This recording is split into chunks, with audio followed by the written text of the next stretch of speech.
Perfect. Thank you. Sorry, guys. I can hear you. All right. Beautiful. All right, we are almost live. I guess it'll ding on all of your phone. There we go. We're live. All right, it is. Everybody's here. So it is 7 o'clock on October 12th, 2020. We'll start with the roll call. And we have Councilman Curl. Here. Council President Schrumpf.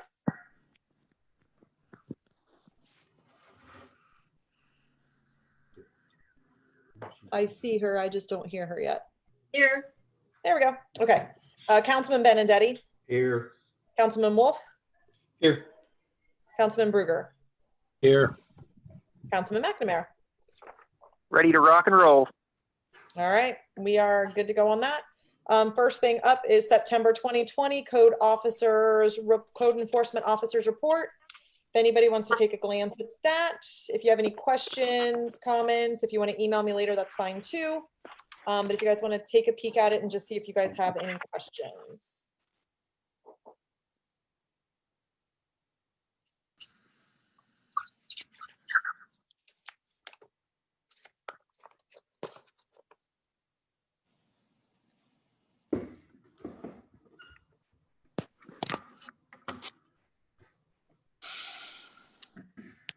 Anybody? I'm not looking. I haven't had a chance to look at it. I'm sure you'll hear if I see something. Okay, no, send me an email if you guys have any questions, and Jason an email if you have any questions. And we'll move right along to the next thing. So let's go on to meeting minutes for September 28th of 2020. I'll move to approve. Second. Perfect. All those in favor? Aye. Opposed? Extensions. There we go. So meeting minutes for September 28th, 2020 will be uploaded to the website as soon as possible. So that is, we are good on that. Let's go straight to the village official reports. So let's start. Rick is on here. I think I saw him somewhere. So let's start with Rick. Go for it. Thank you. We will be winterizing, that is to say, pumping hydrants starting next week. The only other thing I have, besides I trust you've all received my report and happy to answer any questions about that, is that I'm sure this is a hot topic. We are going to be, villages contracting with Columbus for EMS fire rescue starting November 1st. But I'm afraid I'm missing something. But I just don't see any legislation authorizing marrying into a contract. Is that, am I not understanding? Is there not a contract till January? What's going on with it? We'll get to that with legal counsel here in a little bit, and we'll see exactly where we're updated on that. Okay, great. Thank you. Okay, well, that's all I've got. Thank you. All right, let's go to Chief Delp.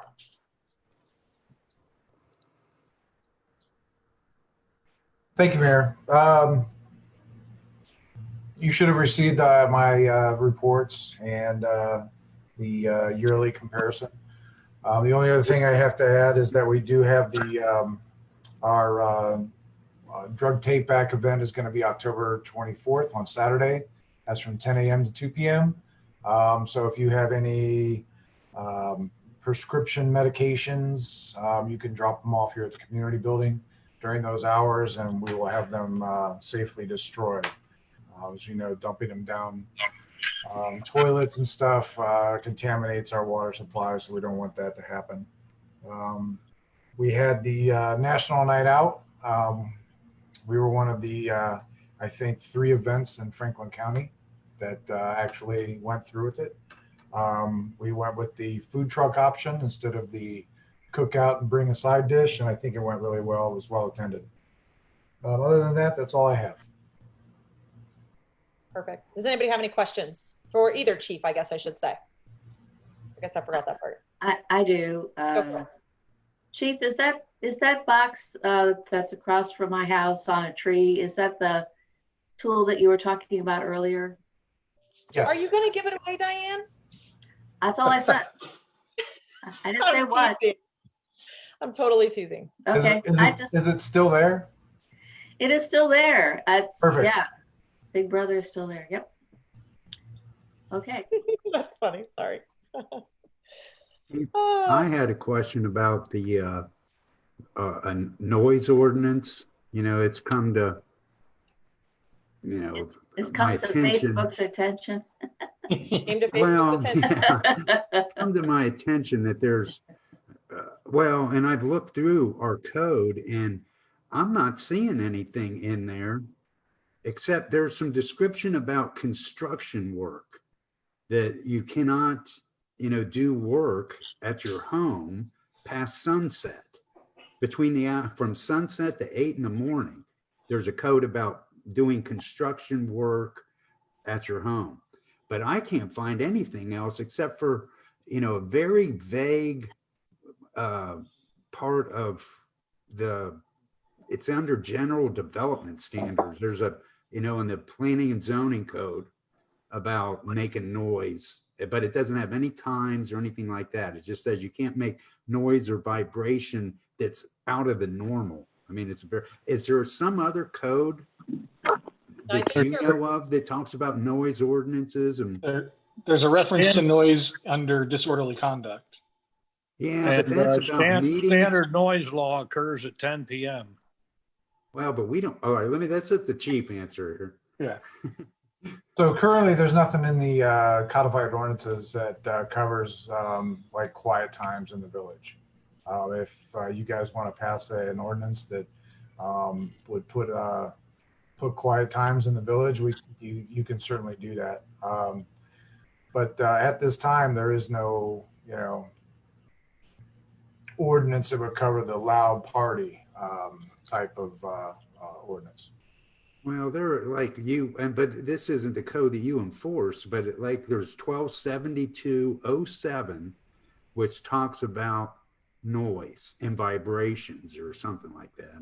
And I think the spirit of that vague. code was to cover the construction that you talk about. For instance, when the MI construction was going on, it started at 7 a.m., had to be done by 7 p.m. And that was an agreement with MI, but I think it reflected the code that you're mentioning. I think the spirit of that was about that. I mean, I wouldn't want to try to shove a square peg into a round hole. Well, It's not disturbing the peace after 10 p.m. No, we don't have anything. I remember a year or two ago, council did talk about whether they wanted to have something like all quiet at 10 or during the week, 11 in the weekend, or 12 on the weekend, and then there was a lot of discussion back and forth. And the bottom line at that time was that neighbors just need to be neighborly and talk it out amongst themselves, and, you know, occasionally a person's going to have a party and it'll go long, but hopefully they don't do it every week. Well, and now it sounds like we have, so that's where we left it. And now it sounds like we have a person that likes to party every week. So here's my question, right? It's in part 6, general offenses, 64804, disorderly conduct. No person shall recklessly cause inconvenience, annoyance, or alarm to another by doing any of the following. Number 2 is making unreasonable noise. So now that leaves it up to the officer's discretion to determine whether or not that noise is unreasonable.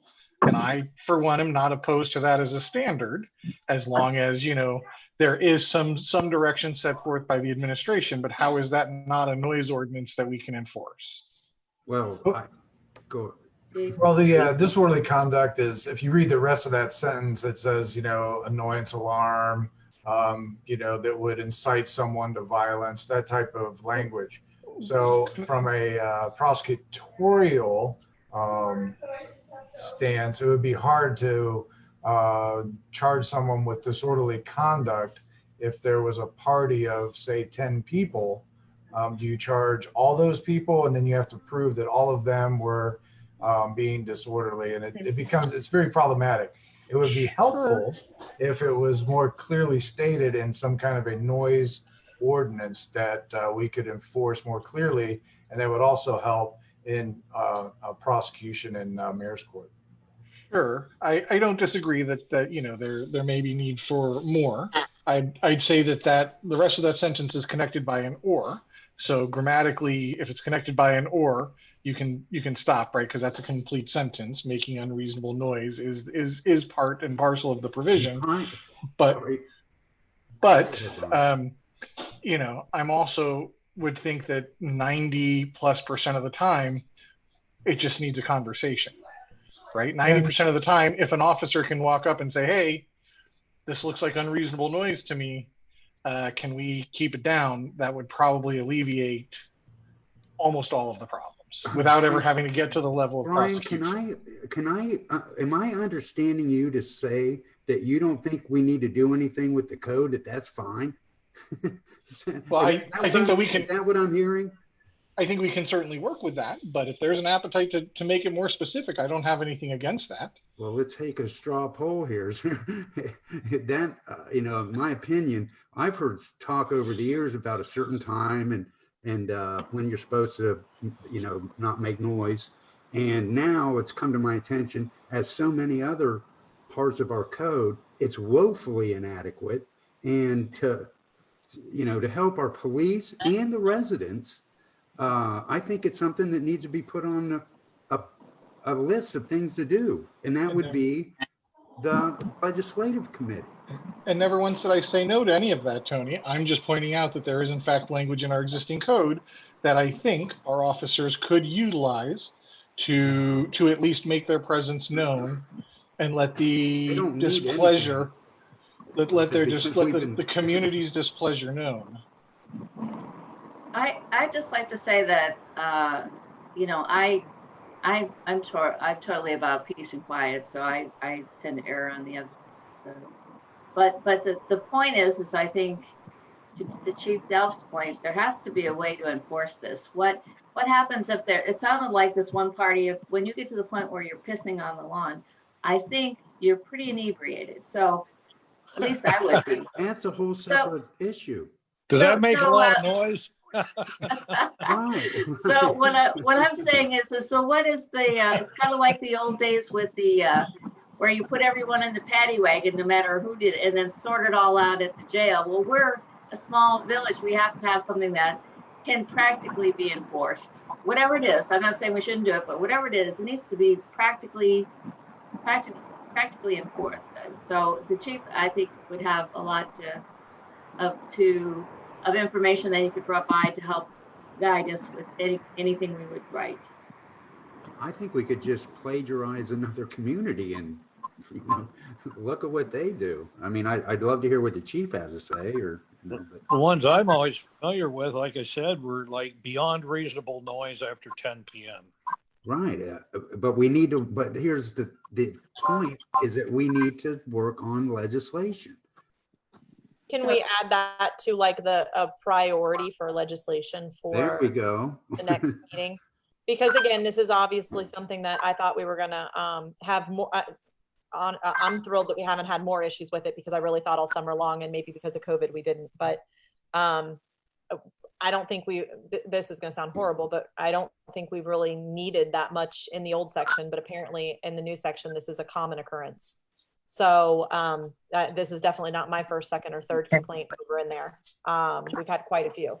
So, and it's not to say that the old section doesn't do it, but maybe they just, I know my neighbor comes over and tells me anytime he's going to have a party across the street. So that's always been the case. And I actually do that same common courtesy to my neighbors when we have my kids' birthday parties. So maybe there's just a different disconnect over there. I'm not really sure, but I agree. I think that neighbors need to be neighborly, but unfortunately that's not always the case. So we need something that will help. And I think Tony, I can't agree more. I think giving chief the proper tools, trying to use a code that might possibly work is not the way that we want to operate it. So I would agree. I understand Brian's point. It's something, but we need to give them real tools to be able to work with. And I think that there's an appetite for it from the new people in the new development. I think they would like to see it. And that is listed in the email that we just received. So today. And speaking of noise, am I the only person that seems to be hearing the discharge of firearms a lot more than used to be? You must not be on Facebook, Joe, because there's been quite a bit of discussion about that. Yeah, the last week and a half. I hear it every night. Well, the problem is Well, you may, being a veteran, Joe, you may be able to discern the difference between firecrackers and gunshots, but not everybody is able to do that. But not that we should be doing fireworks every night either. Okay, Anyway, Mark, Mark, it's time for you to chime in and say, yes, I'm gonna put that on the legislative committee, right? Yeah, we can talk about that on the next legislative committee, which I believe is 2 weeks. Yes, and I did let Becky know to change the legislative meeting to 6 PM from here on out until she hears otherwise. So I don't know if she did do it yet, but it's on her list of things to do. So if you guys want to check the calendar, she will be working on that. So that next one will be looking at sidewalks and a noise ordinance. So do we want to ask the chief if he can join us for that one, or wait till we talk about it some bit? thank you, Councilman Shrimp. Yeah, I would be happy to join. It doesn't bother me a bit. I would add that we do respond to noise complaints all the time, and I encourage people, if their neighbors are being loud or noisy, call us. We will go over there and we will mediate and do the things that we do.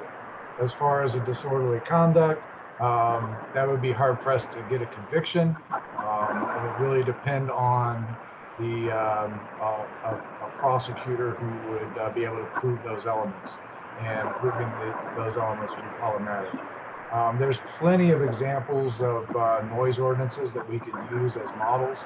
I'm sure that Jesse could provide guidance to the legislative committee in that regard as well, by supplying us with certain examples that we can then cherry pick some language that perhaps we want to use. Many of those noise ordinances require like a decibel and distance and other things. So it might be complicated, but it is doable. So just out there, please, if you're watching from home, understand that we do respond to those noise complaints, and we will help you out trying to quiet down your neighbors. Thanks, Chief. Well, I guess what you're suggesting, Tony, is that we work on writing an ordinance that would have, bar excessive noise before a certain time in the morning and then at a certain time at night. But I don't want to get into the details of it right now, but yeah, we need to have something that, is enforceable. And instead of the chief going out there and blowing smoke is, and have something and to have a discussion about what that time's going to be, because I'm sure that'll take an hour right there. Right. Okay.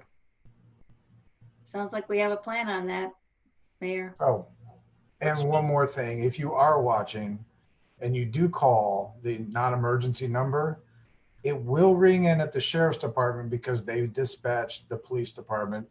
Don't hang up. That is the correct number. And I'm going to remind myself again to put that in the newsletter. We try to do it every couple of months, and we're going to make sure that we put that in there because there's some confusion again. There's always confusion about it, but I did post that phone number again, but we'll see if we can get something added in the newsletter again for that phone number, and just try to remind people that that is the case. All right. Any other questions for Chief or Chief? All right. Let's move on to Mike Flickinger's report.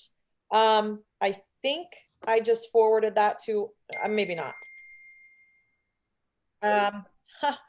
Now Brian Wolf's electricity went out. Man, see, this Zoom thing is a pain. That's all I got to say. Our lights just flickered, but they didn't go out. So something is going on with something. So, okay.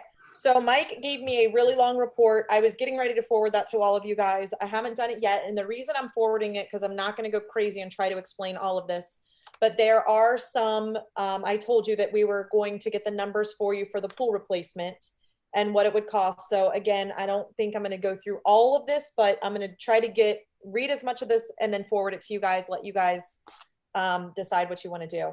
Task order number 13 is the 2020 sanitary sewer improvement project. I know you guys are so tired of hearing about all of this, but it's great work. The lining work inside is complete with all of the pipe segments requiring lining only. One pipe segment liner did not cure properly, so that segment will be relined when the lining crew returns. I did advise you guys of that, but that's still just an update, the same update.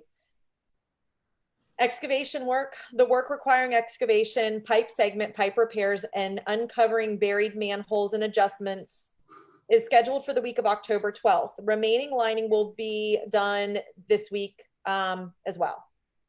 Additional work, the village and Insight have executed one change order, which increased the cost of the project by $22,000 for a total construction cost of $261,000. The project cost, engineering, and construction costs are still within the OPWC loan amount that we did approve. But we did have some, as you can see, we increased some, we decreased some, but we're still within the limit. So, and the change orders were basically those types of things. There was some manholes that they had to adjust and do all of that. Task order number 14 is the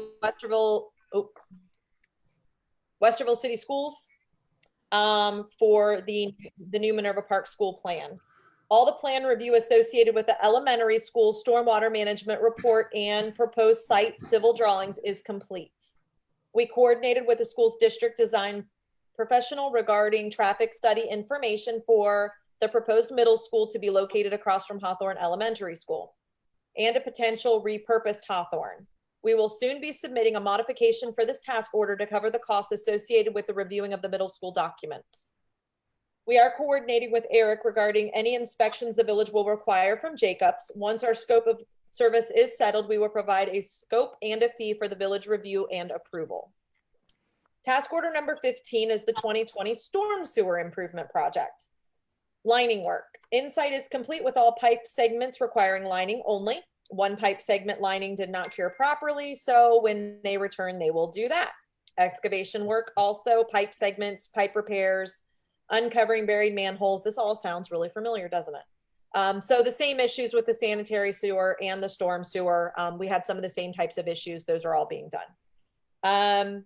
We did execute a change order for $0, using a portion of the contingency to hold the Insight into bid.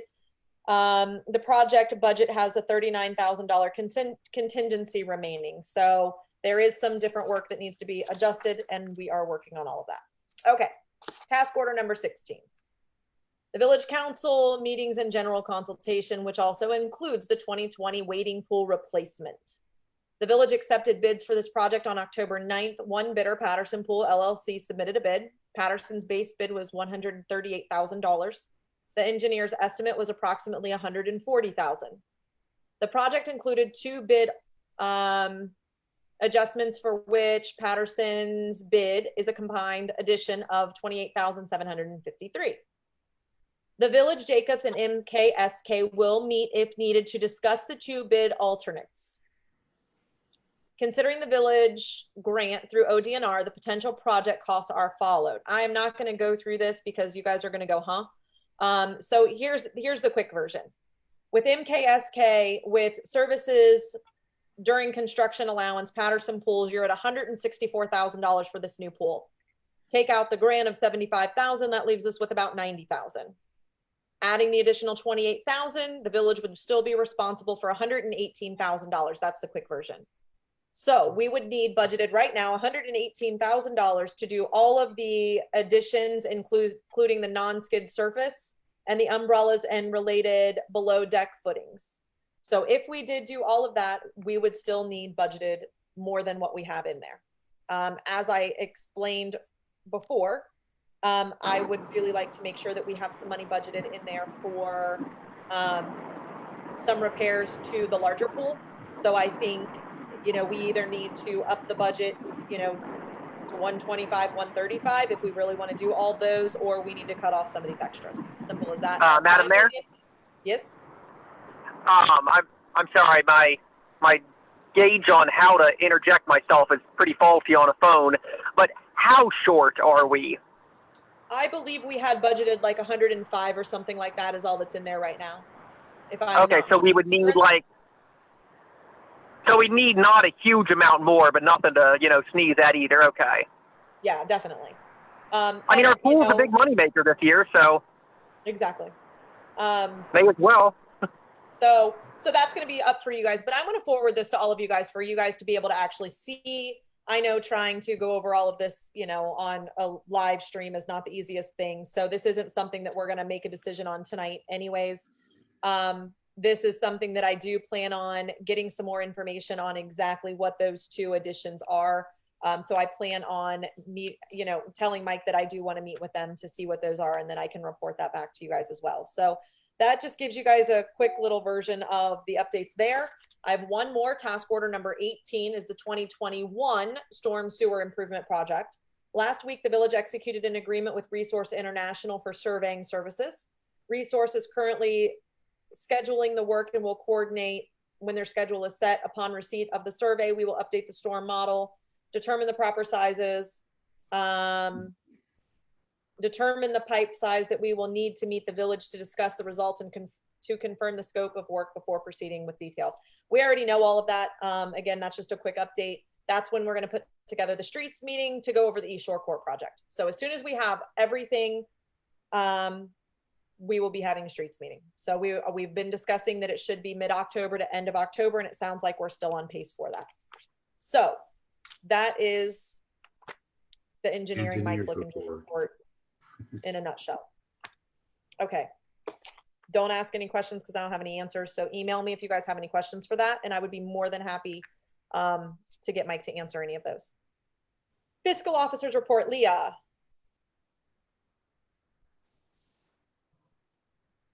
I don't have too much, but we did get an additional $47,000 in CARES Act funds. So we got that at the beginning of the month. That's when it hit the bank. Mayor had a few good ideas on what to do with that to help the residents and things like that. Kim was able to do close out the month of September. No issues there. And that's all I have. We have meeting tomorrow, 4 o'clock. 4 o'clock. Finance committee meeting is at 4 o'clock tomorrow. Yes. Mm-hmm. All right. Does anybody have any questions before tomorrow's meeting? If anybody has any questions before tomorrow's meeting or wants Kim and Leah to have anything prepared for tomorrow's meeting in addition to the norm, let us know, and then we'll make sure we get that for you guys. I don't hear anything. So legal counsel, let's go to Jesse. Thank you, Mayor. The only thing I have is that relative to the fire contract with Columbus, I spoke with George Speaks again on Friday, and he apologized for his delay in getting that back to us, but he has a final draft of a contract that includes the terms we all discussed at the safety committee meeting a few weeks ago. And he said his goal is to have that to me by mid this week with the final version. So I will turn that around to you, obviously, as soon as I get that so that we can move forward before November 1st on it. So assuming that we do have that midweek, as long as everybody's okay with that, what my goal or my plan will be is to have legislation in front of you for the first reading, which again, we had talked about adding next week as a normal meeting to get the first reading in. And then the goal would be to pass it on the last meeting of the month as an emergency. I don't know what council's going to feel about that. But that is also to get this moving to make the deadline of November 1st. Now, we also could do 3 readings.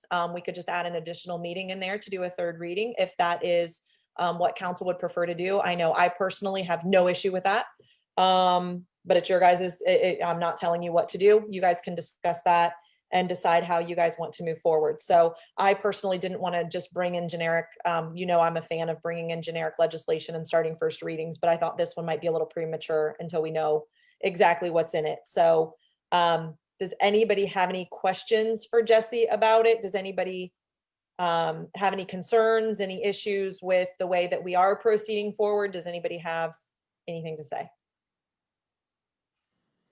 Rick, does that answer your question there about you're concerned about the contract? Chief Hostetter? Sorry, I got to unmute. Yes, it does. Thank you. Okay. Okay. So just to is there like 2 or 3 bullet points? Just what was the final? I thought there was some discussion you were going to have going back and forth yet. So that's all settled. Okay, had it. And so what are there were three Just- things, right? Three basic things, two or three basic things that we were negotiating. Jesse, There do you want me to go over it or do you want to? I am pulling it up right now. Perfect.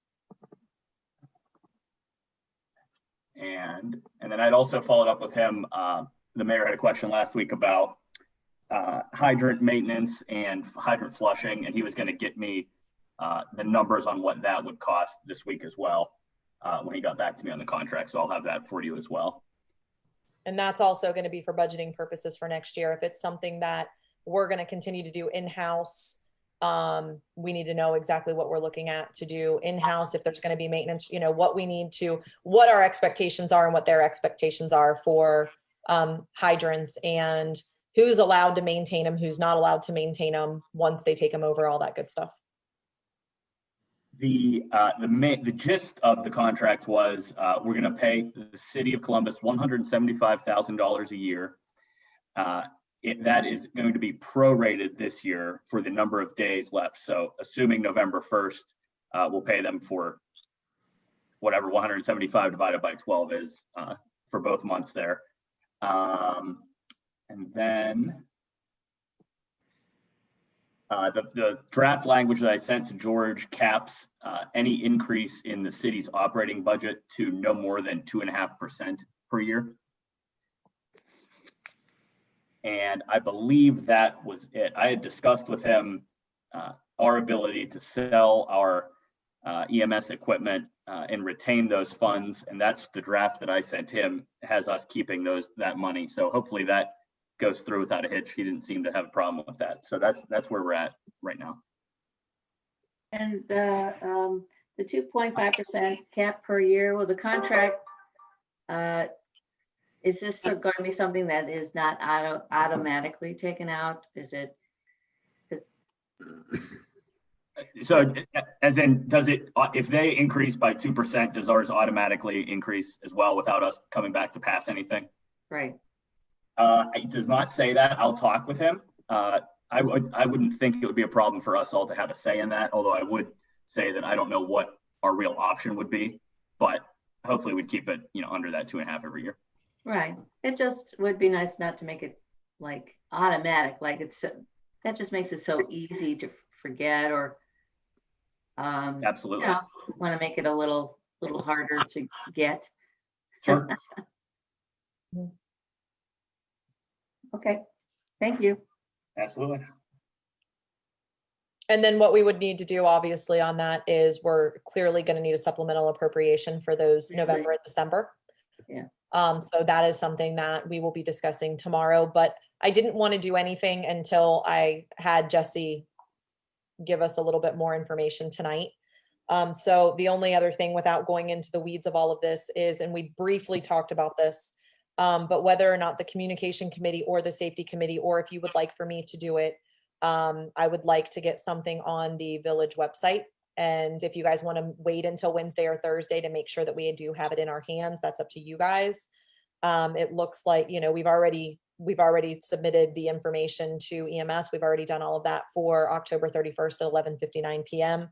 So hopefully we don't have anything, any glitches or whatever with that. But the moral of the story is, I would like to get this out to residents as soon as possible, to the website, for the November issue of the newsletter, and a Facebook post on the village Facebook, just so, again, it is getting out there.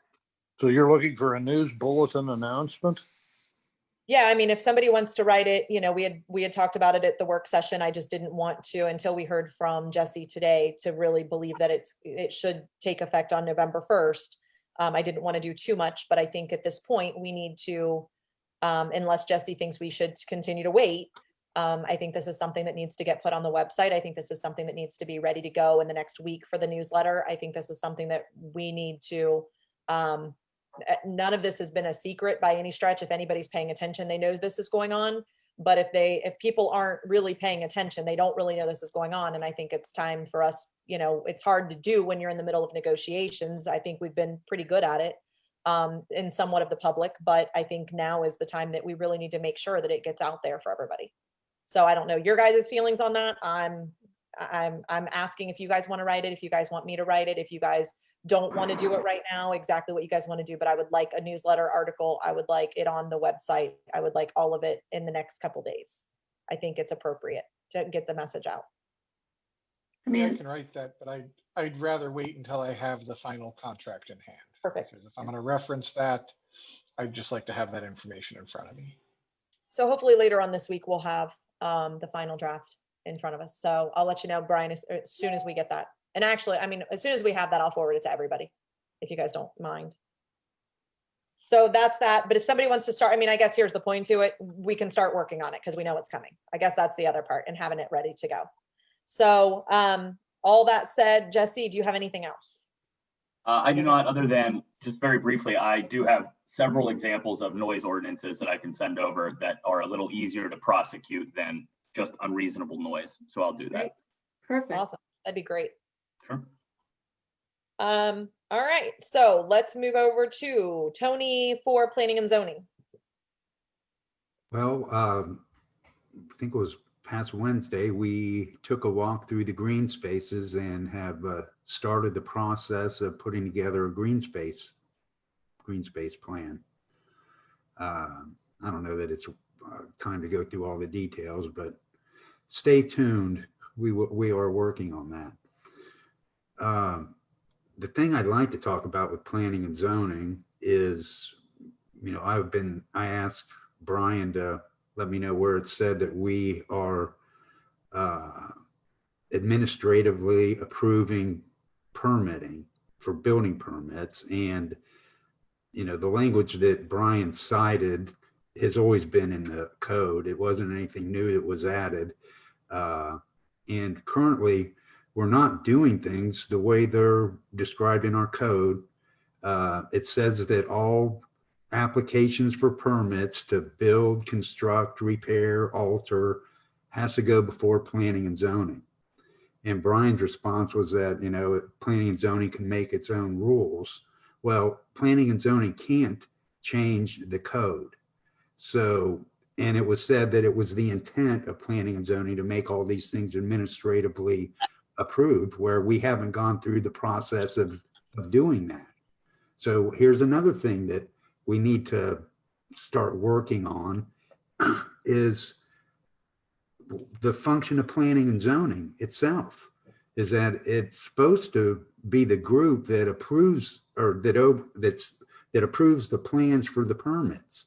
Yet, you know, that's being done administratively, you know. So again, Eric has, you know, repeated the same thing that really isn't accurate. And, you know, so this is another area that we need to address is what planning and zoning, or if we're going to have the permits approved administratively, then we have to change the ordinance. You know, I'm sure, you know, it's a lot for you all to, you know, to digest right now, but just one of the many examples of the village not doing things correctly. I would say that this whole time, you know, planning and zoning should have been the ones approving the permits for all the houses that were built. Instead, we had Eric do that, but we didn't officially change the rules. I said, I don't know, you know, how to end this. I don't know where we go from here.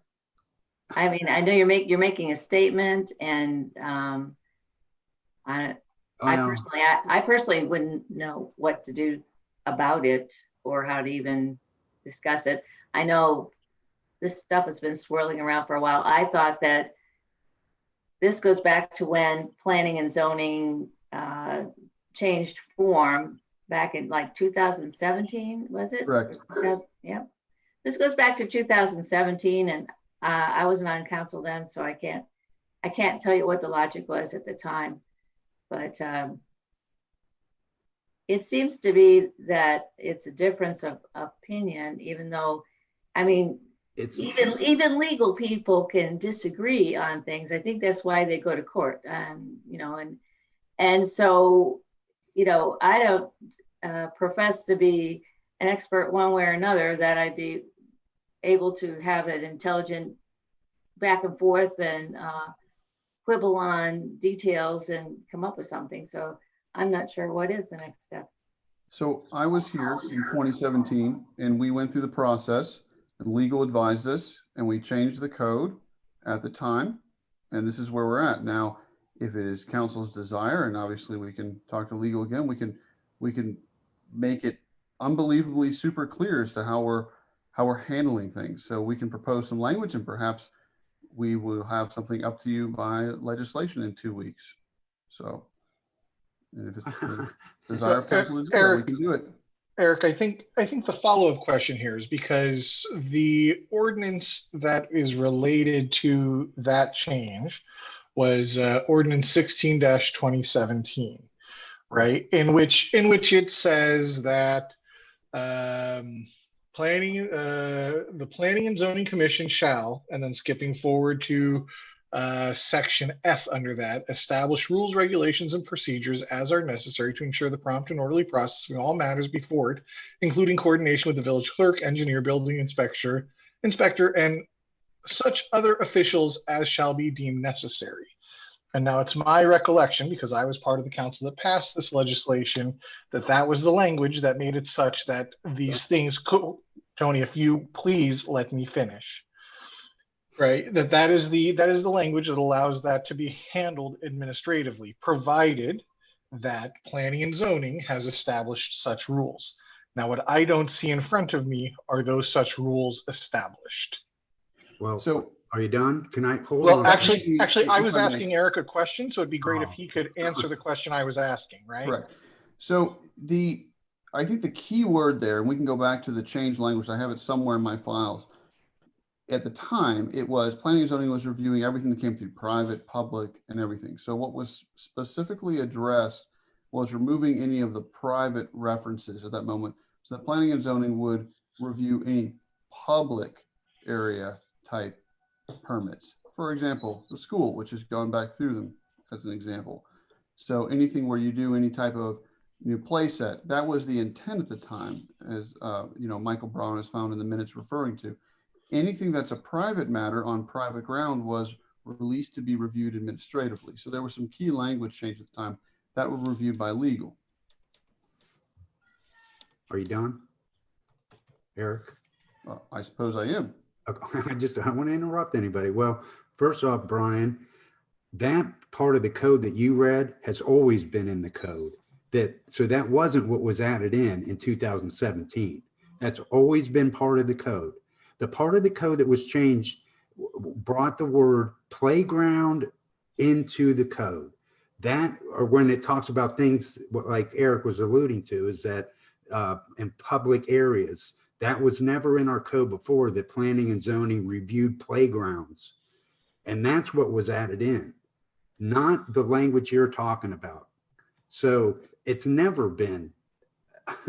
Well, I can certainly say that my now nearly 4-year recollection could be diminished, but in any case, I would still say that paragraph does allow for planning and zoning to make such administrative rules to allow these things to be handled administratively.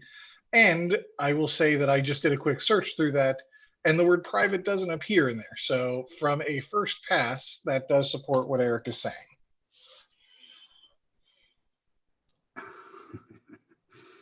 Yeah, well.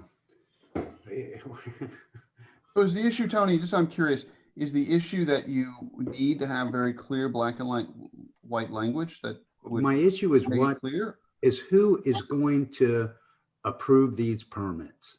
Okay, and who's supposed to? That's my key issue here, is that there's a way that is spelled out in our code that we're not following. Planning and zoning cannot make a rule that conflicts with our code that says all applications for permits need to be approved by planning and zoning. It's black and white, and planning and zoning can't make a rule and change that. If you want to change that, then council has to repeal that ordinance. Perhaps I'm confused here, so I'll chime in because it's been 45 minutes. Why not? because it sounds like the ordinance that says, or such officials as planning and zoning designate, does say that there is an ordinance that planning and zoning can do that. I mean, isn't that the ordinance? And maybe I'm totally not understanding what Brian's been reading, but it sounds like that's an ordinance that's in our books that says planning and zoning can put off some of this stuff to our, oh, it looks like we lost Mayor Hughes, can put this stuff off to administrative officials. So hold on, if I may, sir. The key issue, I think the confusion, and perhaps it's just a matter of making it a little clear, at the time in review, we felt sufficient that what we added, we removed any and all building permit references. And so what I'll do, let me send kind of, to give you all a background, let me send around the changed text, the track changes, so you can kind of see what was before and what got changed in 2017. And we can have a discussion. The intent at the time, and maybe it's not council's intent that this continue this way, but the intent at the time was to speed things up, to make it better on the residents, so that we didn't send everything and that came in to planning and zoning because of the amount of time it took to review stuff. People would wait 30 to 60 days to have everything reviewed. That wasn't sufficient when most permits could be reviewed in a week's period and got back out to the residents. That was the intent at the time. But let me send it around so we don't belabor the public's time and everyone's time here. And then if necessary, we can obviously bring this up in legislation for a little bit more of a discussion and go forward from there. That concludes my report. That was planning and zoning. Well, now the mayor, oh, there's been. You're muted, Mayor. All right. There you All right. There's your report. All right. Eric Fisher. Yes, ma'am. Thank you. Village planner. Nothing too crazy. MI is obviously wrapping everything up. We will get done here by the end of the month. I think there's 1 or 2 houses that still need to be finalized and closed out, and everything will be done with the subdivision. And of course, that segues to the next major building project, which is the schools. I had a pre-construction meeting with them on Thursday. They are going to be on site starting in 2 weeks, and they will be getting going with, some site related items concerning, silt fencing and getting their surveying done and everything they'll need to start breaking ground. It'll be a multi-year project. First phases of that won't be done for another year, July of next year. And additionally, probably not done until July of 2022 for the schools to be usable by that fall. And that's all I have at this moment. Does anybody have any questions? Did you say schools plural? Oh, yes. They're within the 5-year period here. They're going to, at some point, probably 2022, they'll start construction on the middle school. And then after they move the Hawthorne Elementary over to the new elementary school, which is titled Minerva Park Elementary, they will then start renovating Hawthorne, then probably in a 3-year period. So it's going to be a very busy time period. Lots of construction personnel, and part of that discussion was hours of operation, which, by the way, going back to our original one that Tony had brought up, our code does say 8 a.m. to dusk. There was an agreement, as Chief referred to, from 7 a.m. to 7 p.m. We actually had an in-staff conversation. I wasn't here when those, right before, I started after that was all determined. And so this did come up at the pre-construction meeting. So while we're here, does anyone have any issues with the 7 a.m. to 7 p.m. time frame for the school's construction? Keeping in mind, it's going to be a bit of a different localized construction, but with a lot bigger equipment over longer periods of time versus an 8 a.m. to dusk period, as our code refers to directly. I'm okay. Council doesn't have to make a decision tonight, so I'm okay with 7 to 7. And Mike, Eric. So I kind of lost the thread there a little bit a while ago. And last I knew, Westerville was planning to open that elementary for is it going to be the 2021-2022 school year, or are they not going to have the building ready by then? I would be hard pressed on their construction schedule that I've been exposed to, that it's not a house, right? So maybe they can get some piece of it open by next year. I leave that up to them, but what I'm seeing on their phase scheduling is that it's all completed by July of 2022. Maybe they can get personnel in there. And I talked a little bit about temporary occupancy. So I'll have to see what they, obviously what they bring to us in essentially a year's time. But even if they start breaking ground here, November timeframe, It's going to be rough to build a school. over. yeah, I'd be surprised to see maybe a piece of it opens, but I don't know how you operate a school in part with heavy construction equipment, but that's not my bailiwick. So I leave that to them. We'll see what happens. It's called what they're doing at South, as they've been doing phased remodeling, but okay. I understood at one point, I thought, I think maybe all the COVID and everything just knocked them off their schedule, because It could be. I think I had thought they were looking for, and that's more of a personal question since I'm a Westerville teacher and I just wanted to know when the new school was going to be open.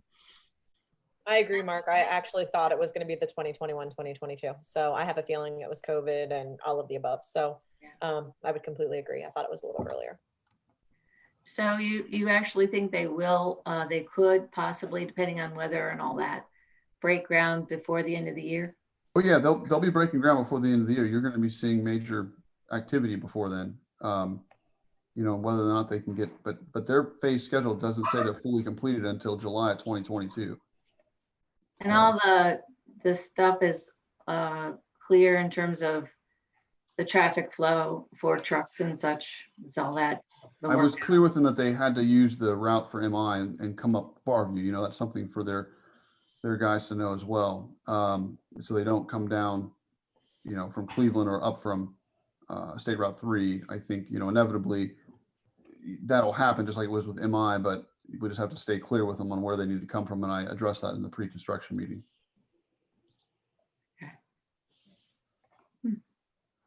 All right. Any other questions for Eric? Okay. MPCA, the quick report here.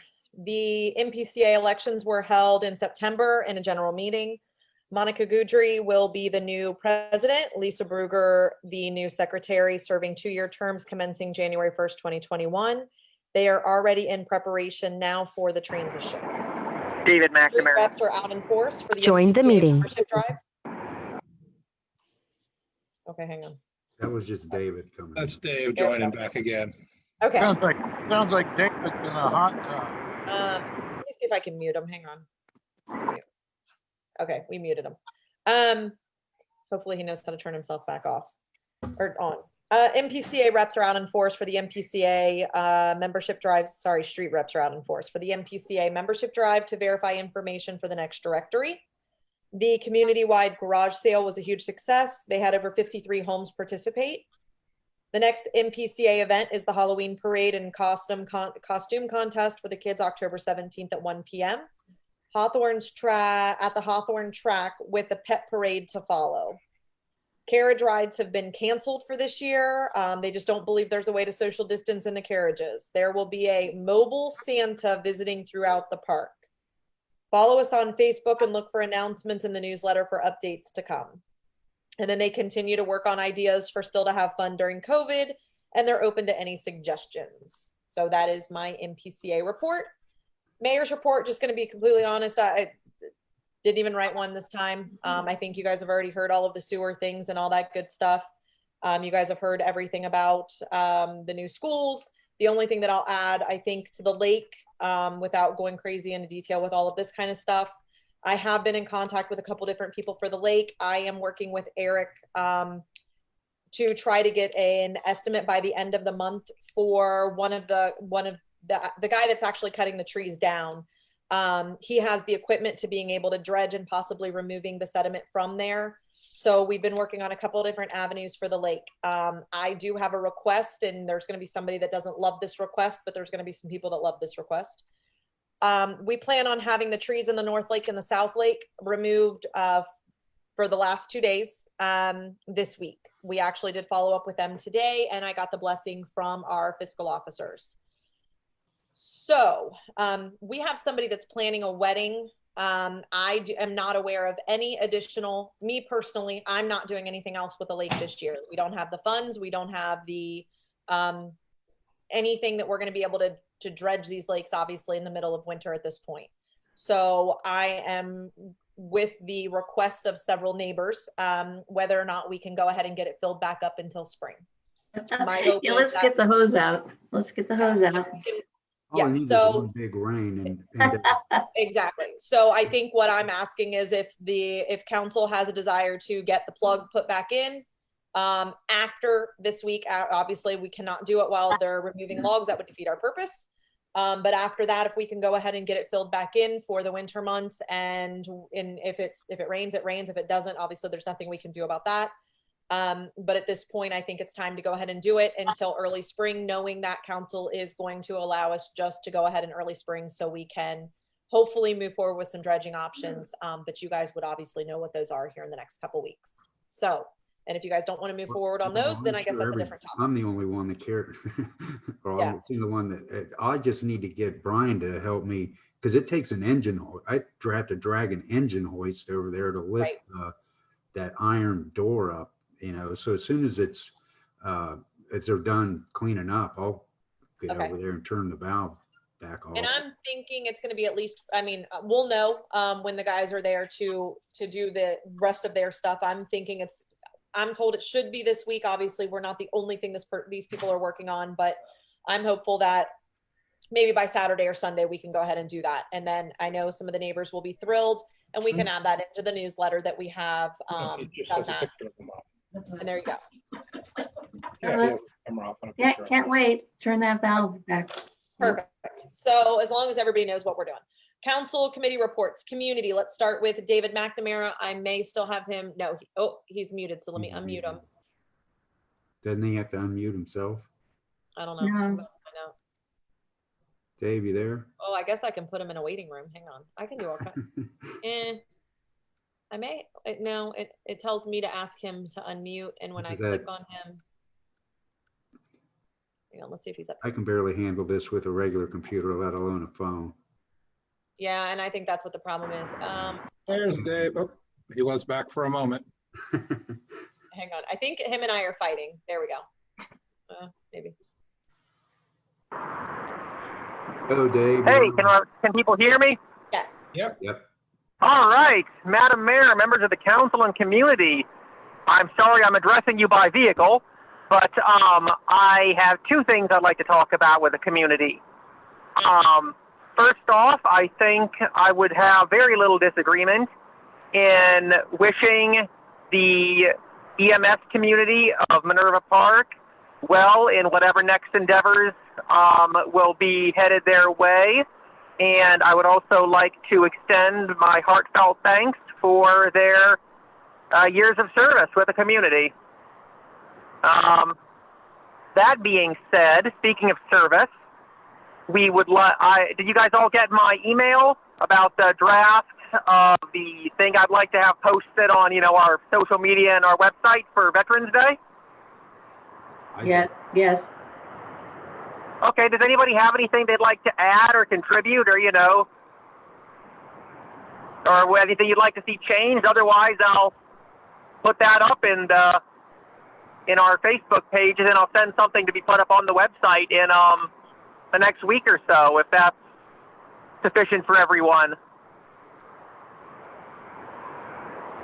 I think it's fine. At some point, we probably also want to put a reminder in about, that a person can have a memorial brick in the small memorial area that we have. We haven't really put that out there in the newsletter in probably 6 months or a year, just that they can order one and have one placed. So at some point in this cycle of things, maybe that'll come up, and I'll write something for the newsletter for that. Yeah, or if you want to send me a copy and you can put it in the newsletter, and I'll share that as well as an addition, just to put it in people's minds for the occasion. Okay. Two birds in one stone kind of thing. Other than that, those are the two main things I have. With regards to the lake, even though things didn't go according to plan with COVID and budgetary issues, I think that we put in some real solid work this year, and let's put don't be crying. I'll speak for him. Let's keep the momentum going. I think that's what he was trying to say. Okay, David. All right, I'm going to mute myself again. Perfect. All right, so let's move on to finance. Yep, finance, really all I have right now is that there's a finance meeting tomorrow at 4 p.m. Looking forward to that, talking about various supplemental appropriations and budgeting. I will get the invite sent out for that once we hang up from here. Actually, If you want to, otherwise I can do it. if you want, I can't do it from home actually, just so you know. I can only do it from the office, or else it does. I have to copy and paste it. So if you want to do it, you're fine. Okay. If not, I can do it in the morning as soon as I get there. Okay. So whichever. If I haven't seen it by tomorrow, then I will go ahead and do it when I get there in the morning. All right. All right, then let's move on to. Hold on, where are we at with? I was under the impression that we were running out of money for EMS, and Yes. That's it. The latest appropriation adjustment came in in an email just right before this. So it's in the resolution that we're doing the first reading on. Leah, is it the first reading tonight for that one? Yes. Oh, okay. Yeah, that's ordinance 16, 2020, I believe. Okay. 15. 15. Oh, 15, okay. But yeah, there's 2 supplemental appropriations. We did that in case we have a problem with one of them. So we wanted to make sure you guys had options. Awesome. Okay. So Tony, did you have any other questions for me? No, that was it. We'll discuss all that in legislation. All right. So Tony, do you have anything about streets? No, I think you cover most everything except for, leaf pickup will not begin before October 17th. And depending on the amount of piles out and the weather, it may not happen for a day or two after that. I don't want to speak on behalf of the leaf contractor, but that's how it typically works. And I have, I see the piles appearing as I was driving in tonight. So I have a feeling there will be, enough piles out there for him to be worth his while to come out. Exactly. But that season's about to start. And I would say to anybody listening that you need to, try to be aware of where you're parking your car on the street and where the pile of leaves are at. Try to be neighborly and, not park in front of a pile of leaves for the next couple months. And that's all I really have for streets. Perfect. And to piggyback on what Tony just said, don't park in the street in front of somebody's pile of leaves. And also do not put your leaves in the street. Try to put them to the edge of the street, not into the street. Again, just as an FYI. Next, communications, Joe Curl. Communications, Saturday's work session, pretty much we agreed that we would be working on an expansion page in the website and try and start capturing pictures of work in progress as we do these projects throughout the village so that we can have a page where, some people say your tax dollars at work, but we can probably get a better title than that. Then maybe it would be interesting to do the same thing with some events we have. Okay. And just so you know, Becky said that was absolutely not an issue. Start forwarding it to her, send her the picture, send her some captions, send her anything like that, and it is not an issue. Excellent. Anybody have anything else? Do we have any, and I guess we could talk about that at the very end and let people go. Do we have any community, any of these other than finance? Streets we're not doing until later this month, but do we have a communications meeting scheduled for residents to be able to tune into, or community at this time? If the answer is no, that's fine. I just want to make sure. Not at this time. Okay. I don't know if David's still on here, if he's muted, but if he wants to chime in at some point. All right, safety, Brian Wolf. So the primary report is regarding EMS, which has already been covered. We last month pushed the agenda regarding playground rules and some parking measures that we wanted to discuss, or parking limitations that we might want to discuss are yet, got pushed. So we do need to schedule a safety committee meeting to bring that back around. Chief Delp, is there a day that works for you for a safety committee meeting? I can make just about anything work. We do in the typical 5 p.m. meeting. Yeah, that's what we've done in the past, and I think that works best for you. I as long as the other committee members work, I got one thumb up there. I can't see Tony because my calendar is up. That's another thumb up there. I had my calendar up on my desktop, so I couldn't see. So then, why don't we look at the next Monday, the 19th, 5 p.m. That will work for me. All right, then we'll call it that. I will let Becky know in the morning. Thanks. Not a problem.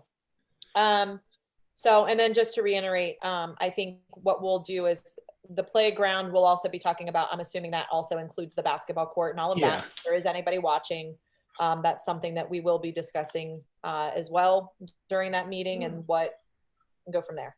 5 p.m. the 19th. All right, let's go to, does anybody have any questions for Brian? Let's move on to legislation. Mark. All right, we still have the sidewalk legislation languishing in committee. Last I heard, Eric was still going through, and I know Tony's been going through looking for errors and inconsistencies in it. Hopefully we can have a clean version of that on the, whenever it was, I said it was 2 weeks from now. Yep, the 26th. I was thinking tonight, and I'm going to add to the agenda, I think we should look at maybe having an actual enforceable noise ordinance. Just something I was kicking around in the back of my head. So that will also be brought up. I think Jesse can probably forward us a couple, 3 sample examples of that. And other than reading legislation, that's what I have. Perfect. All right, go for it. Okay, give me a moment to scroll down.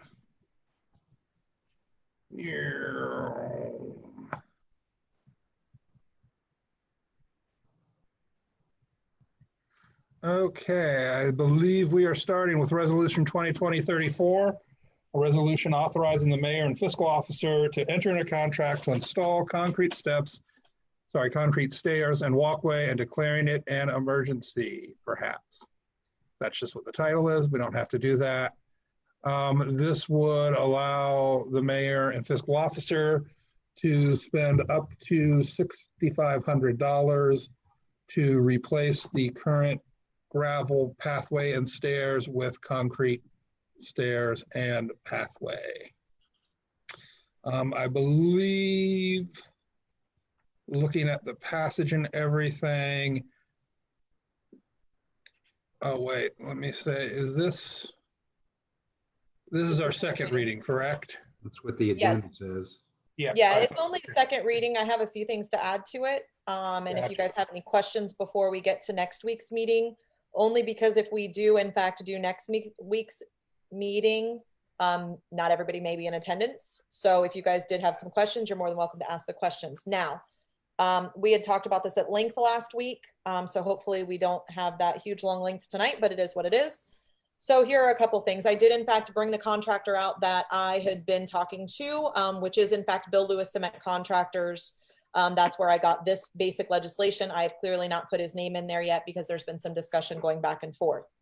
I had received a question from Diane in regards to if we do some adjustments with the EMS area, it would be great to go ahead and have that little square that walks into that door done, as well as the possibility of doing where the trash cans are, maybe where the UTV is parked. In the event we wanted to add those additional pieces, it would be around, I'm giving roundabouts, it would be around an $800 difference. So if we just do the walkway, we were at $34.50. And that does not include the stairs. If we do the stairs, the estimate was $57.85. I did it for $6,500 just for the simple fact in case, you know, things were a little different by the time we got this done, but the actual estimate was for $57.85. The walkway alone is $34.50. If we want to add the addition of where the UTV sits and the trash cans and all of that, it's an additional $800 to do. And I think it was like an 8 foot by, I didn't see how far over it went, but so if we did the stairs, if we did the additional 800 and all of that, I am actually off by like $85. So I would bump this up to like 6,600 just as an FYI. If you guys just decide to do the walkway and do the 800, which would do the extra area, again, that was asked of me to get that information for you. So that is everything that I have for you guys. So you have 12 options. Include the stairs, don't include the stairs, include the UTV area, and the trash cans, or don't. So that's everything. And do we know about the railing yet? No, it's a totally separate company. So at this point, there was so much conflict of different things from last week. I haven't even gone any further with what exactly you guys want to do. I was told that here's what I will tell you. They said it's not a smart idea just to go to Home Depot and put a bunch of steel, try to do it yourself. There are companies that they recommended that I reach out to that will do it. And I was told it's not cheap, but right, it's something that you're gonna do it right. So just so that everybody knows that this is not that the railing is still an additional item. So the total cost is going to be more than this is just the estimate for this. Sometimes the posts of the railings are in the concrete itself. Would that be the case here? No, they would be bolted to the concrete, would be my understanding. Okay. And again, I'm just using that as because that's what I feel like I've seen on other ones. I'm merely guessing. I would assume so.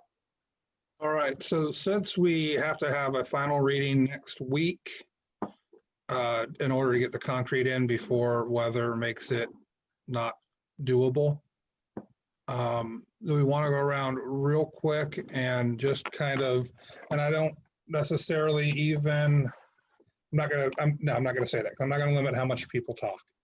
But I will just start saying I'm fine replacing the walkway and the stairs. I'm not convinced about the extra stuff. And that's my opinion. Storm warning for Champaign County. Dallas, I'm just calling Dallas to vote on it. Hey, could somebody mute whoever's got that problem? Joe, is that you? Can you mute if you're? That was the emergency weather alert. I shut it off. Okay. Yeah, he was on his way to shut it off there. So Diane, what are your thoughts on what we should do?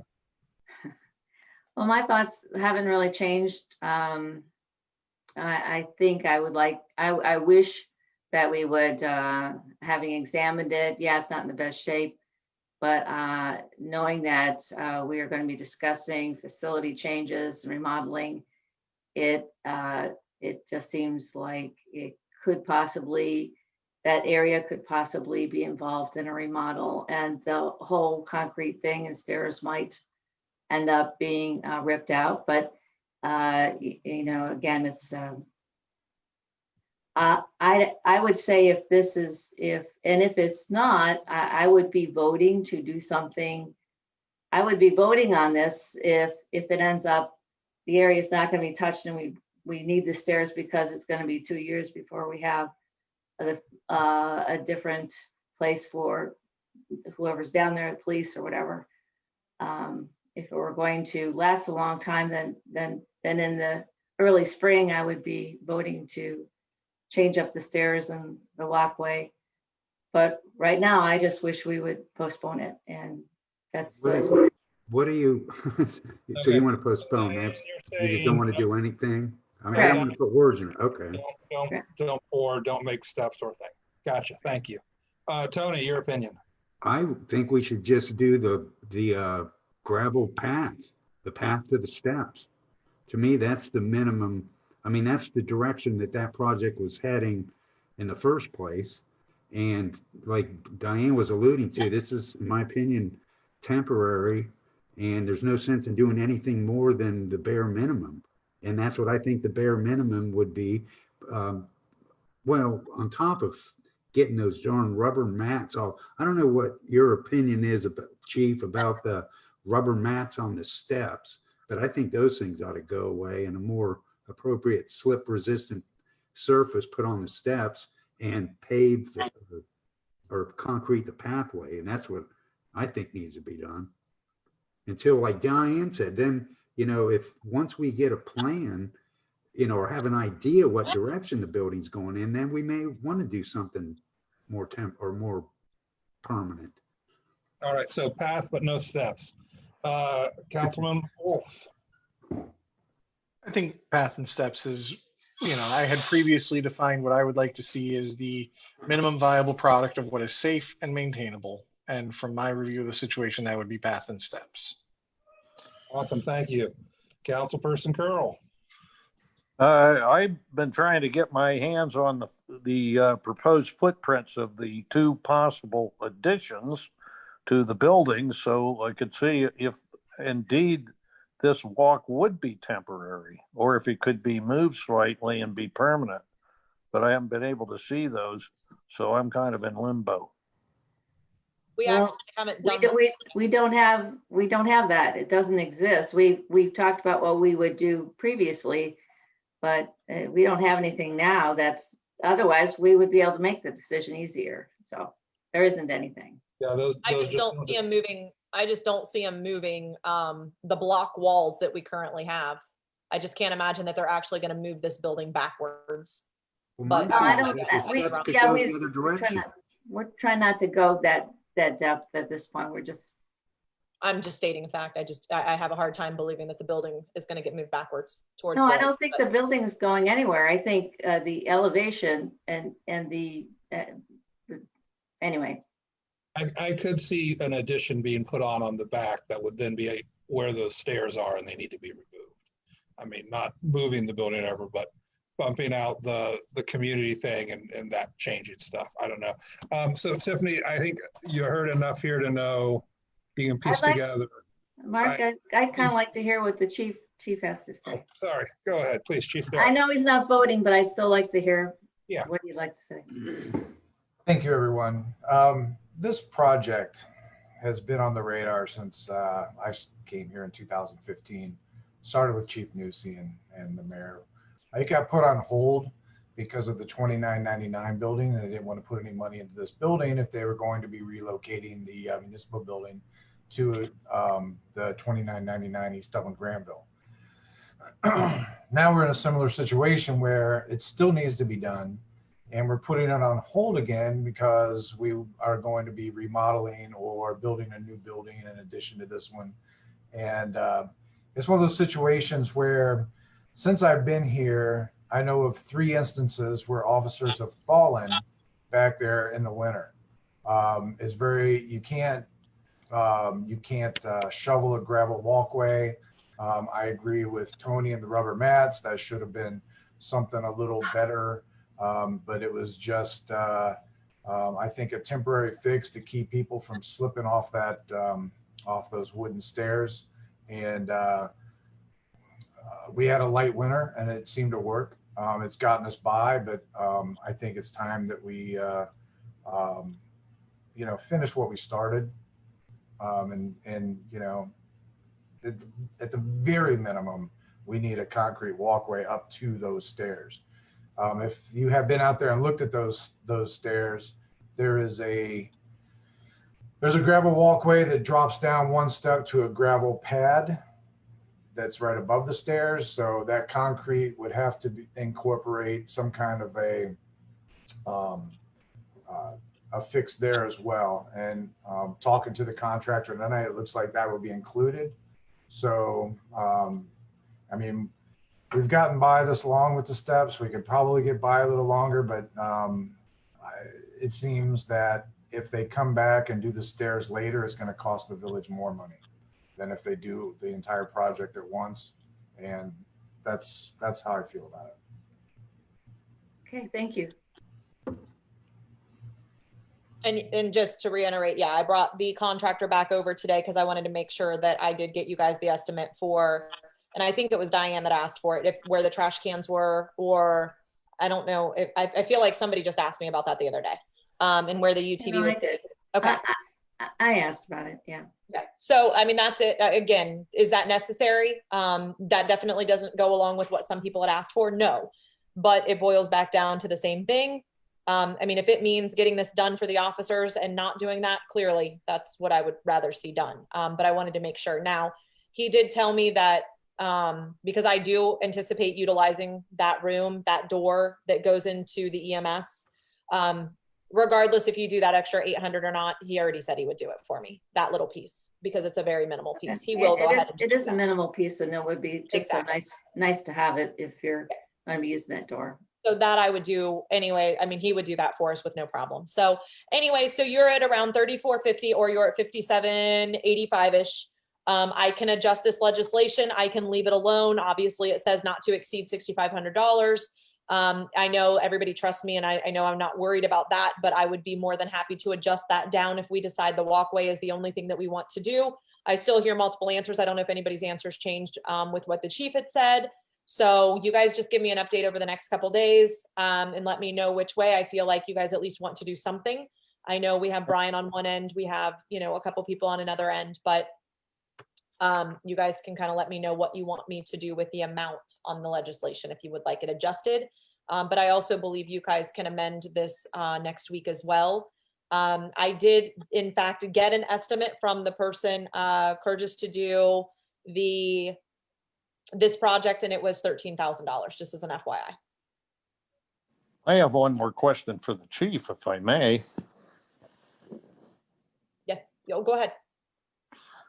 Chief, would loosely speaking, would we classify this as a dangerous kind of path during bad weather? Well, treacherous. I think I had written treacherous would be probably a better word for it. And it's typically when we have those icy conditions. With regular snow, it doesn't seem to be as much of a problem because it packs down. But whenever we get that sheet of ice down on that gravel, it does become somewhat treacherous. Now, you know, we're as careful as we can be, but like I said, 3 officers have fallen. One might have been his age as well as contributing factor, but he did suffer a slight injury, but refused to file a workman's comp. Another officer went straight down on his back, but a young guy was able to protect his head. The third one, I can't remember, but I think it was the stairs. And it was basically just one of those heel missed a step or slipped off the end and just slid down a couple of the stairs, caught himself on the rail, and didn't get injured. But like I said, it's been on the radar for a while. I know that right now there are no. We want to do the new building. We want to do the improvements, but there's really nothing in architectural design. We want everything, and that's going to take a while. You know, I don't know how far out that is, but if I don't think I can wait, you know, 2 to 3 years working on a gravel path. Well, thank you for that answer. And yeah, Tiffany, my opinion has graduated from limbo to having been a paramedic. One slip and fall with a civilian and a lawyer could be $50,000. I would say we should go ahead and do this. Okay. Well, you guys are going to determine the amount. This contractor is willing to work with us, whatever we need to do. He did tell me that it would probably be around the second week of November before he could get to it. The first or second week of November, he's believing.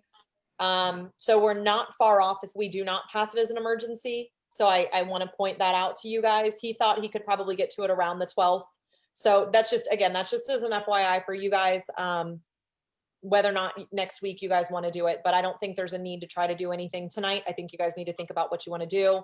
But update me this week if there's any other recommendations you guys have or any other things you guys want me to try to get. I would be more than happy to, as you can see. I just think this is something that needs to be done. I'm not interested in having another officer out or anything along those lines, but you guys ultimately make the decision. So let me know. How do we do it in time for to be scheduled and the concrete to be done before the weather goes bad? We can do the third and final reading on the 19th and do it as an emergency. It's not going to be done right away. It'll be at least 2 weeks before he comes out to do it, even from that. So Okay. we wouldn't have to waive a reading. We don't need to do any of that. The next meeting. Yeah, the next meeting, you guys make the decision as to how much you want to approve, and however much you approve is what determines me as to what we're going to do. Awesome. All right, moving on to 2020-35. This is also nope, this is a first reading. Woo! That's A an easy resolution one. authorizing and approving the execution of a contract with Resource Patterson Pools for the installation of a baby pool and declaring an emergency. Currently, of course, we are going to, Mayor Hughes talked about this earlier, we are going to have them build back our baby pool. The cost line is still blank right now. And that is because we have the base cost for just a baby pool. We have the cost for a baby pool plus some things and plus some other things and plus some other things. I can't remember all of them. I know one was umbrellas, one of them was footing, one of them was this and that. It's how much we want, how fancy we want to go with it. Sounds exactly right. And as Mayor Hughes said earlier, if we went full, all the add-ons, from what I understand of her numbers, we would have to appropriate $12,000 to maybe $15,000 more money to cover that cost. So I guess where we left it is that Mayor's going to get a clarification on well, you're meeting with also the engineer to get a clarification on the various suggested enhancements. Is that right? Did I hear that right? Yes. Okay. And so for next Monday, we'll have that information, if not before. I will email it to you guys as soon as I'm actually responding back to him to find out exactly when. We are scheduling a meeting with MKSK to discuss the options. So we are going to do that so I can make sure that I have all of that to you guys, and hopefully I can just email it to you. That way you guys have it all in writing. Okay. That's the plan. The other thing, Diane, is I can try to have Kim and Leah prepared for that for tomorrow. Okay. To go over exactly how much more we would need to appropriate for this project, as well as the potential of some issues next year for the larger pool. Right. And just so you guys know, I know now we're getting off topic a tiny bit, but I want to forget this. I am in the works talking with Rick West to get his, because he was one of the ones that said he could potentially fix that drain or that valve or whatever. So I'm verifying from him if he actually wants to do that now or if he wants to do that in the spring. And then also the other part is Tony's fix sufficient? Is Tony going to need to refix something next year? Or do we want to go ahead and cut all of that out like their first recommendation and fix the large pool? I don't want to say Tony didn't do it right. Tony did an amazing job because we got through the season. But do we want to do anything to make sure that we don't have those problems again next year? Is that something we do in the spring? So that's what I'm talking about budgeting for. If you guys remember, we did a $100 fix that Tony did instead of the $10,000 or $20,000 fix that they recommended. I will say that we also caulked around the edge of the pool, which is something that should have been done years ago. So I think, with respect to the repairs that need to be done, we'll just see what happens when the water's out. Yeah, but it's a pool. They're expensive. They need maintenance, especially when they're the size of a community pool.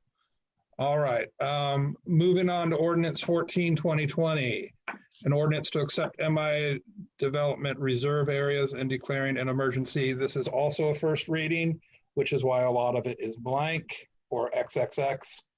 MI wants to hand over some of the land that they've been maintaining back to us. We do not have the exact acreage and areas yet, unless we have those and they've just not been presented to me. Well, this is the final. Oh, is Eric on?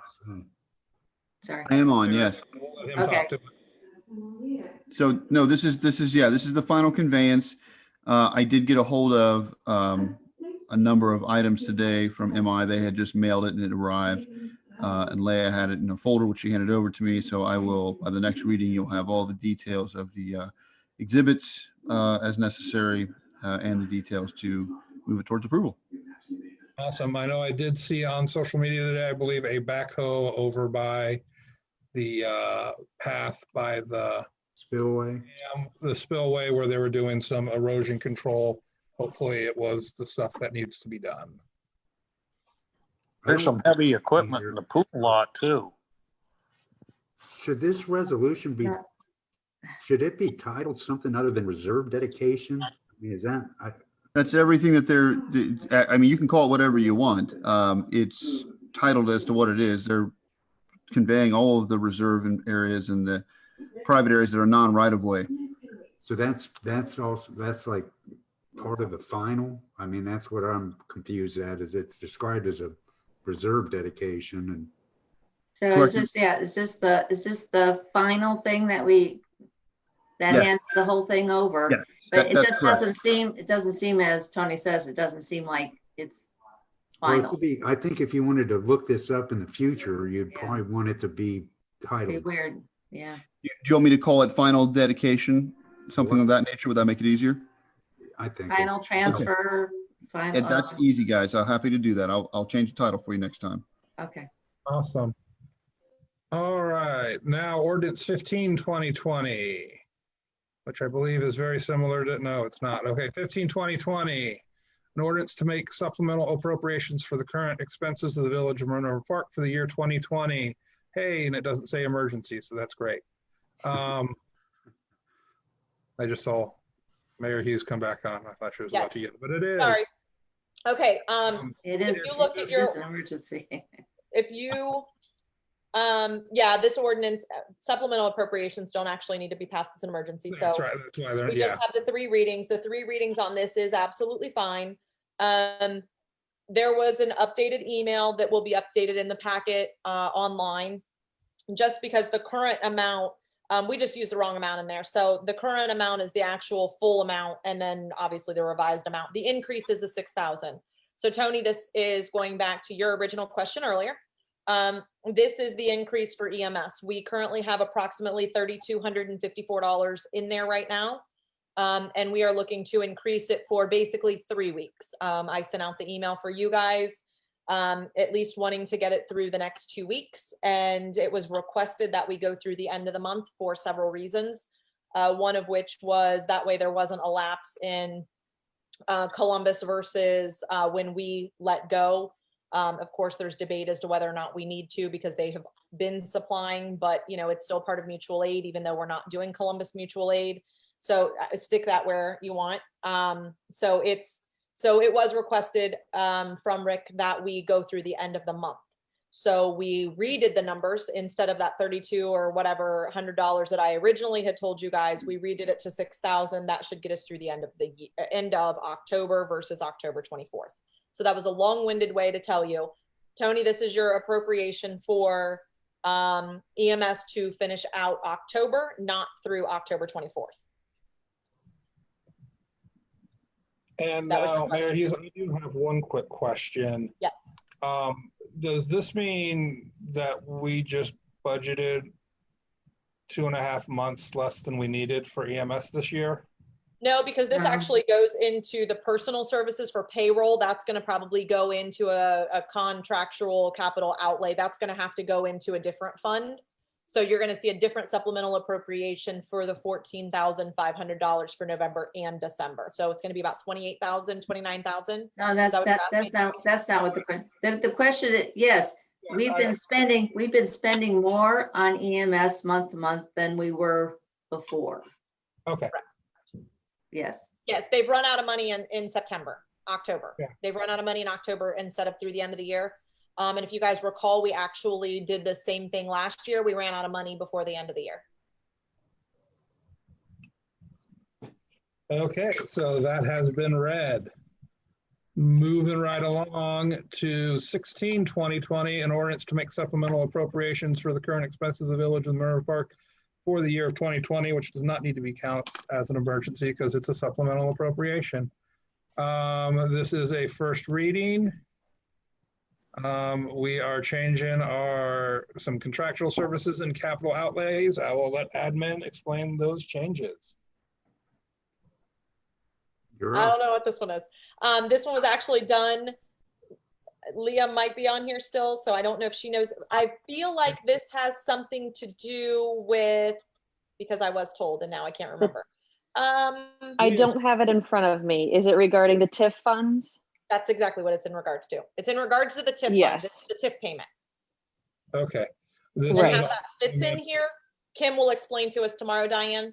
And then on the next meeting, we'll make it sound like we really knew exactly what I was talking about. So it is the TIF fund, but I'm not sure exactly. I'm assuming we have to put the money in there to send it out. Yep. That's correct, yes. Yeah. There we go. So that is what it's from. Yeah, so this is just moving money that's not actually kind of ours from our savings to our checking, so we can write a check to MI. There you go. Exactly. And I believe that's all the legislation there is to read. Well, that was almost That's painless. it. All right. Oh, wait, I already forgot. Okay, so all that, new business. Anybody have any new business for tonight? All right, moving right along to old business.